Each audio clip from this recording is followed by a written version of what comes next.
Belajar pendidikan agama Islam menyenangkan. Bersama Ibu Yaya, berkarya dan berinovasi. Assalamualaikum warahmatullahi wabarakatuh. Halo anak-anak, apa kabar hari ini? Alhamdulillah, luar biasa, semangat, Allahu Akbar. Pada kesempatan kali ini, anak-anakku kelas 5 akan belajar tentang pelajaran 7, mari mengenal Rasul-Rasul Allah Subhanahu wa Ta'ala. Dengan subbab materi, tugas, dan sifat-sifat Rasul Allah. Anak-anakku, sebelum kita belajar, ayo kita berdoa terlebih dahulu agar kita mendapatkan ilmu yang bermanfaat. Bismillahirrahmanirrahim. Rabbi zidna ilma warzuqna fahman. Amin ya rabbal alamin. Apa saja sih tugas-tugas dari seorang rasul? Yang pertama, menegakkan kalimat tauhid. Tauhid adalah keyakinan atas keesaan Allah yang tidak bisa digantikan oleh apapun.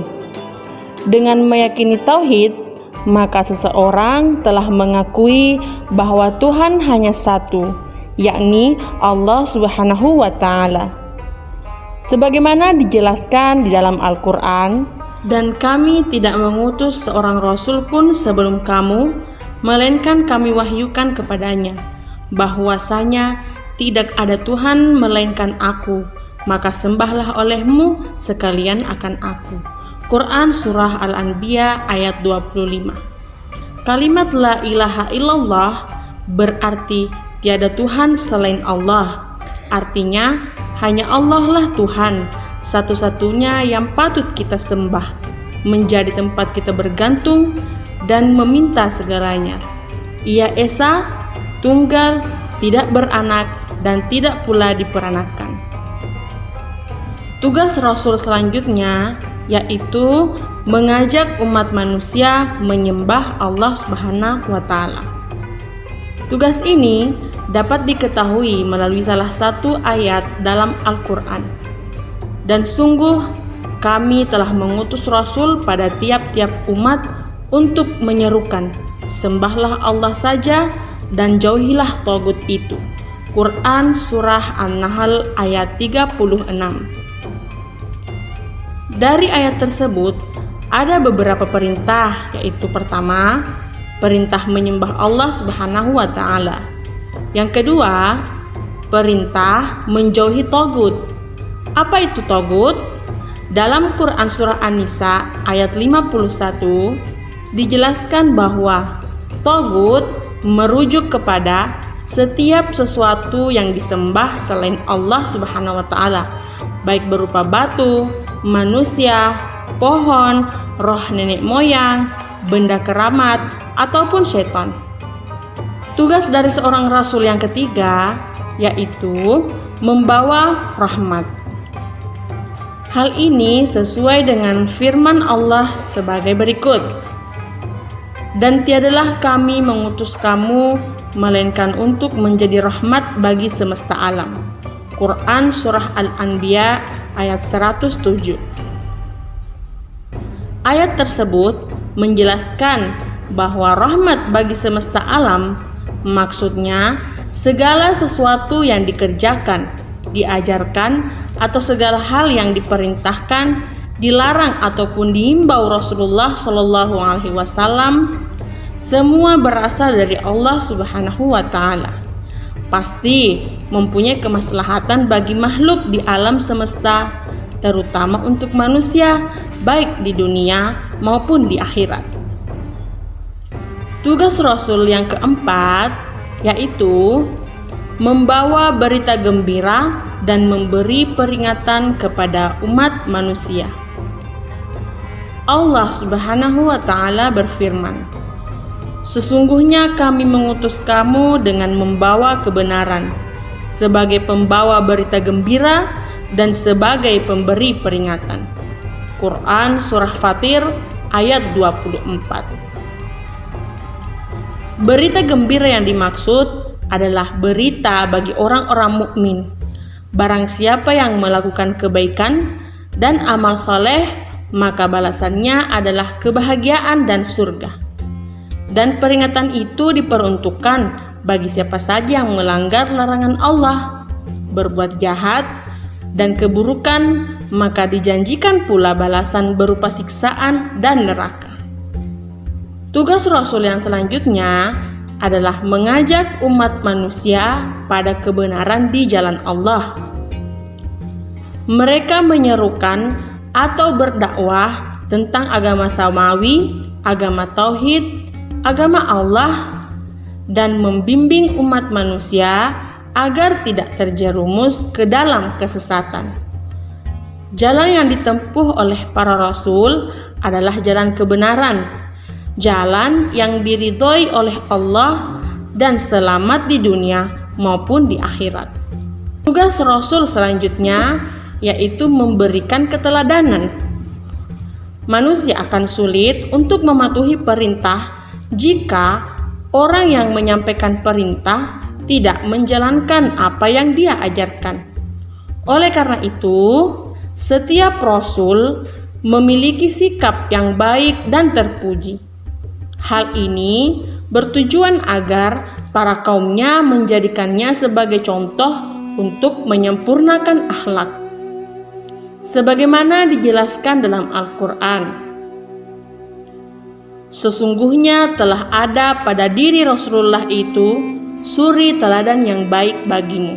Quran Surah Al-Ahzab ayat 21. Jadi, kita sebagai umat Islam patut menjadikan para rasul sebagai teladan.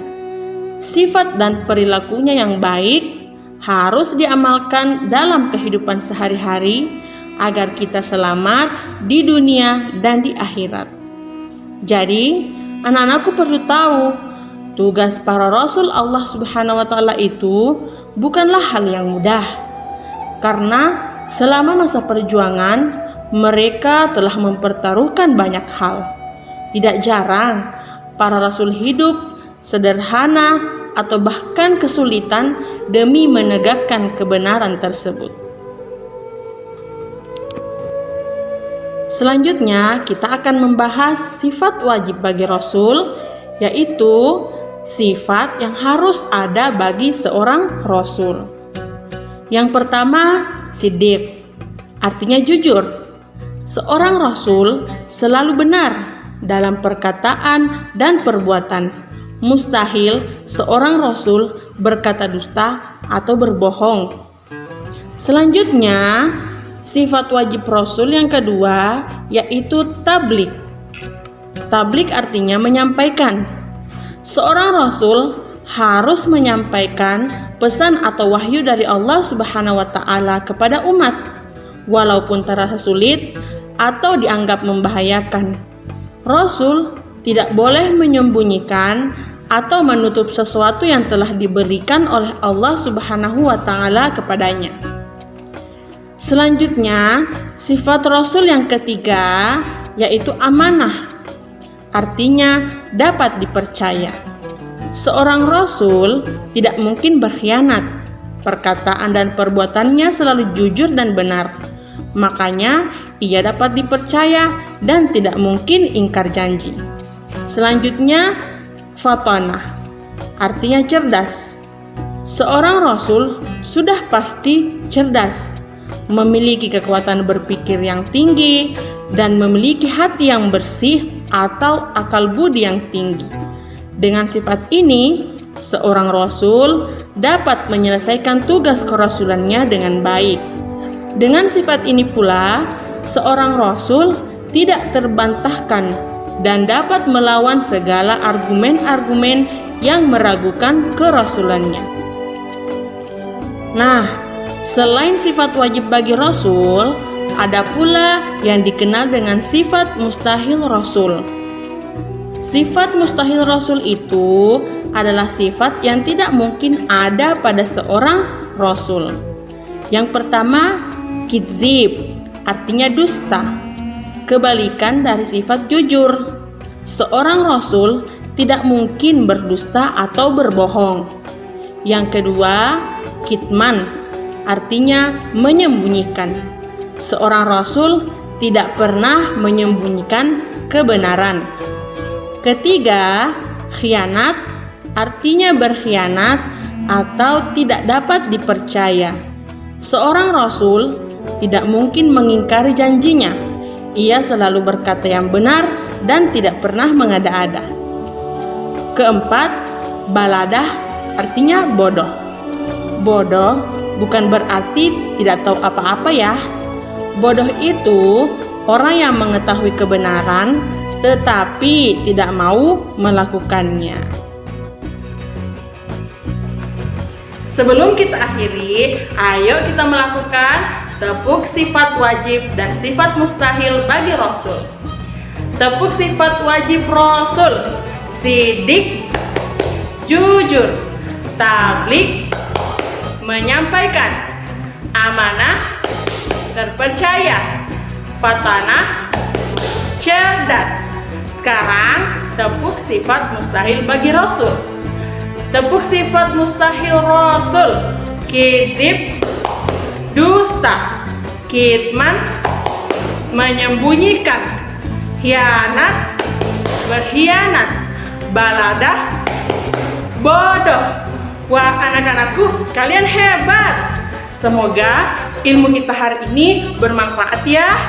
Ibu guru mengucapkan terima kasih dan pamit undur diri. Sampai jumpa di pertemuan selanjutnya ya. Assalamualaikum warahmatullahi wabarakatuh.